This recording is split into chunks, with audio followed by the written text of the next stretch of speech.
Blast தான்.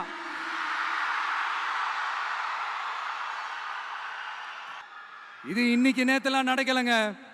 1972 நடந்து முடிஞ்சிருச்சு. எப்போ எம்ஜிஆர் அவர்கள் கட்சி ஆரம்பிச்சாங்களோ அப்பவே அது ஒரு கூத்தாடி கட்சி. எப்போ எம்ஜிஆர் அவர்களுக்கு பின்னாடி அத்தனை மக்கள் திரண்டு நின்னாங்களோ அப்பவே அது ஒரு கூத்தாடி கும்பல். நடிகர் கட்சின்னு சொன்ன ஒருத்தர் அதுக்கப்புறம் எம்ஜிஆர் கூடயே போய் சேர்ந்துட்டாரு. இன்னொருத்தர் இவரெல்லாம் ஒரு ரவுண்டு தாங்க வருவாரு, ரெண்டாவது ரவுண்ட்லாம் காணாம போயிடுவார்னு சொல்ல இன்னொருத்தர் அதுக்கப்புறம் போய் எம்ஜிஆர் கிட்டே போய் சேர்ந்துட்டார்.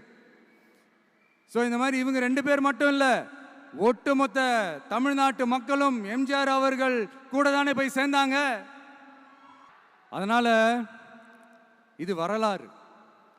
இந்த வரலாறு நம்மளை விட அவங்களுக்கு இன்னும் நல்லாவே தெரியும். அதனால தான் பார்த்தீங்கன்னா 53 வருஷமா அதே கதறல்கள்.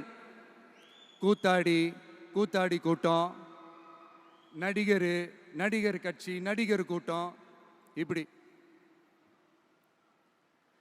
மர்மயோகின்ற ஒரு படத்தில் அவருடைய கேரக்டர் பேர் கரிகாலன். அதில் ஒரு சூப்பர் டயலாக் ஒன்று சொல்லியிருப்பார். குறி வைத்தால் தவற மாட்டேன், தவறுமானால் குறியே வைக்க மாட்டேன்.